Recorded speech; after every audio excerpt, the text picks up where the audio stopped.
The HTC U12 Plus is the latest in a series of phones as old as Android itself, but that alone isn't why it's worth a second look, almost 2 months after our original review. When we first reviewed this phone, it was kind of a mess. That was almost exclusively the fault of the digital buttons, these pressure-sensitive edges for power, volume, and more generally, the EdgeSense 2 features, which were all equally wonky out of the box. We're talking ghost presses, wildly varying sensitivity, not good. But now rejoice, for there is new firmware rolling out to address these issues, and with that in mind, like I said, this phone deserves a second look, because otherwise the U12 Plus has plenty of redeeming factors, not least of which is an amazing camera that matches the Pixel 2 and challenges the Huawei P20 Pro. So let's come at the U12 Plus fresh with the latest firmware and an open mind. On the outside, this is a pretty standard 18:9 Android slab from the front, with a few neat design cues that I've enjoyed. There's no display notch, for whatever that's worth. Instead, the U12 Plus sports a slightly asymmetrical forehead and chin, and the surface of the display is in fact raised up from the metal frame by a near right-angle curve in the glass itself. At first I mistook this for a plastic trim, but nope, it's curved angled glass going right into the metal, which is an impressive manufacturing feat.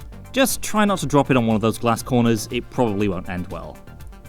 Like the U11 though, the back of the U12 Plus is far more visually appealing than the front. I've been using the standard reflective gunmetal colour, which is almost identical to the same hue in last year's U11 Plus. There's also a translucent blue option which gives you a peek at the innards of the phone, as well as a fiery iridescent red which shifts between crimson and a golden yellow. Both look fantastic, and yes, I'm more than a little jealous that Hayato got to play with the translucent blue version in his original video. The general feel of the U12 Plus is more chunky than similar-sized phones like the OnePlus 6 or even Samsung's S9 Plus, but the basic ergonomics of this design are sound. It's comfortable to hold, and thanks to the addition of a decent one-handed mode in the software, it's easier to wrangle than the U11 Plus without bringing in a second hand. Despite that ample heft though, there's no headphone jack included, nor is there any dongle in the box this time unless you pre-ordered, which the only thing I have to say about that is that it's crazy and stupid. That's the only real disappointment in the hardware department though. A quick glance down the spec sheet shows a phone that's well suited for 2018 flagship duties. A Snapdragon 845, 6GB of RAM and 64 or 128GB of storage depending on where you buy. For its display, HTC once again sticks with LCD technology, going against the grain of the smartphone industry. It's fine, I wouldn't really say it's spectacularly good or spectacularly bad. Most OLED-based flagships will get you better daylight visibility in very, very bright light. Outside of that, it's a perfectly decent screen with pleasing colours and no outstanding flaws. HTC has always been more competitive in audio though, and thankfully that remains true in its latest model. The U12 Plus boasts a Meaty boom sound hi-fi system, combining a single bottom-facing speaker with an earpiece tweeter for satisfyingly loud and bassy audio reproduction. It's not quite as thunderous as the LG G7's boombox speaker, but it is a worthy contender. HTC's Usonic active noise-cancelling earbuds bundled with the phone are great too. They haven't changed at all since they first appeared last year, but they're still about the best bundled earbuds I've used with any phone. Alright, time to talk about the buttons. In our original review, I pretty much trashed the U12 Plus's buttons because, well, they were awful. Unreliable, sensitivity all over the place, prone to ghost input that in extreme cases would cause the phone to hard reset itself, all of which legit reasons to not buy this phone. The buttons are so weird because they're not truly buttons in the traditional sense. They're pressure-sensitive nubs on the metal frame that give haptic feedback when they're pressed, a bit like the iPhone's home button. I'll say right here that the haptics aren't anywhere near as good as the iPhone's, but they're also not terrible once you get used to the feedback not quite coming from exactly where you're pressing. The buttons are a continuation of the EdgeSense feature from the U11. That feature has some new tricks up its sleeve too. You can now double tap the sides to bring down the notification shade or use one-handed mode. It's been great to finally actually be able to use these new features with the U12 Plus software update, because on the old software they were frustrating and unpredictable. So the TLDR here is that the update has basically fixed the buttons. Very occasionally I still notice fluctuations in sensitivity when the temperature changes suddenly.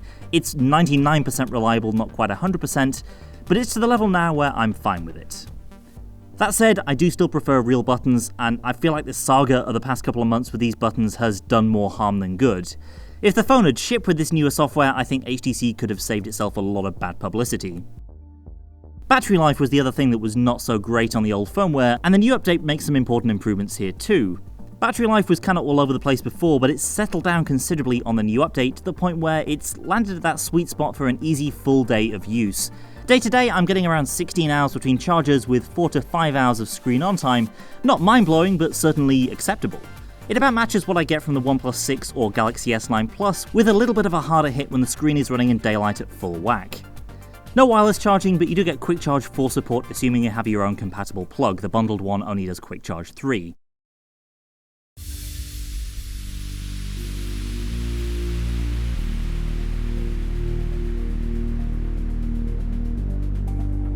So from the new to the decidedly old, HTC's Sense UI feels absolutely ancient at this point, and if you've used U11 or U11 Plus, or even watched our review video of the latter phone, then you'll have already seen almost everything the U12 Plus can do on the software side.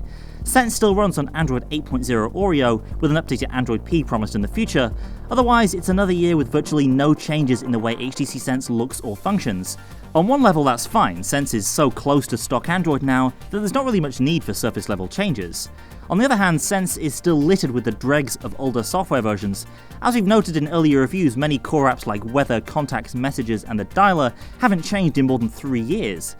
It's not all bad news though, there are a couple of new features that do improve the experience. First of all, there's the one-handed mode, which is absolutely necessary on a phone this large.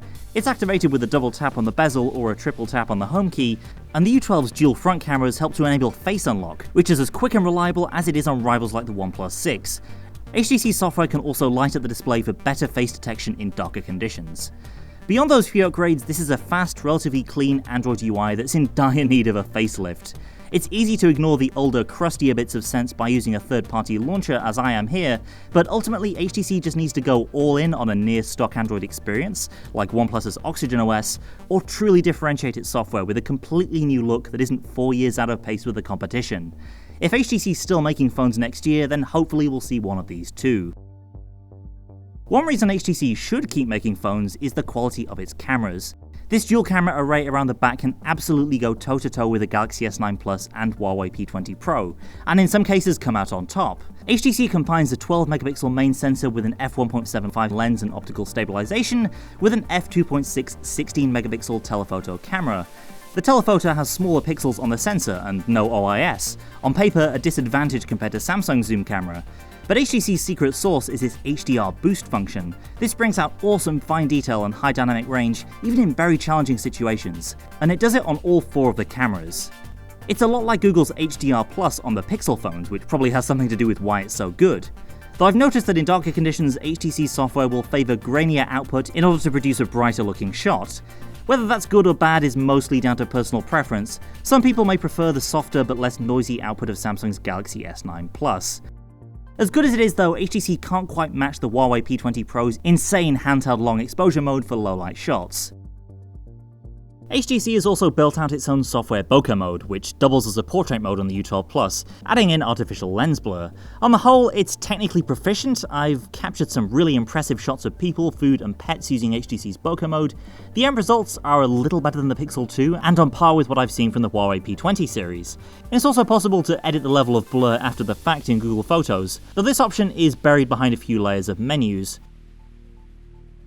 Around the front, HTC packs a twin 8-megapixel camera setup, allowing for accurate bokeh shots through the front cameras without the software guesswork of some rivals. As with the main cameras, selfies from the U12 Plus are grainier than competitors like the Galaxy S9, particularly in darker conditions, but they do often retain more fine detail than pictures from the Samsung device. There's a full array of beauty modes too if that's your thing.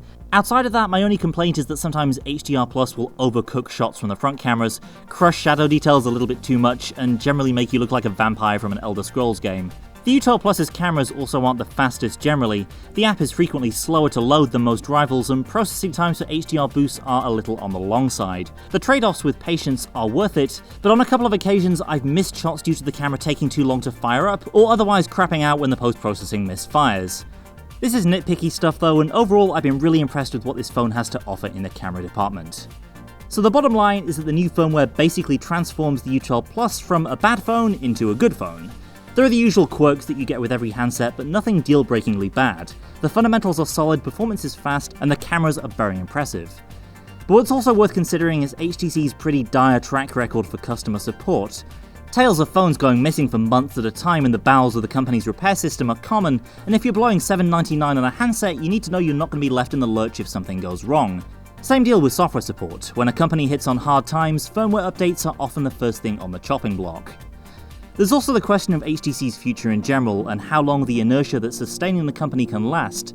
Whether or not there'll be a successor to the U12 Plus next year is an open question, and no, I'm not talking about that blockchain phone. At least if this is the beginning of the end for the original Android brand, it's mostly going out on a high with a device that fans will love.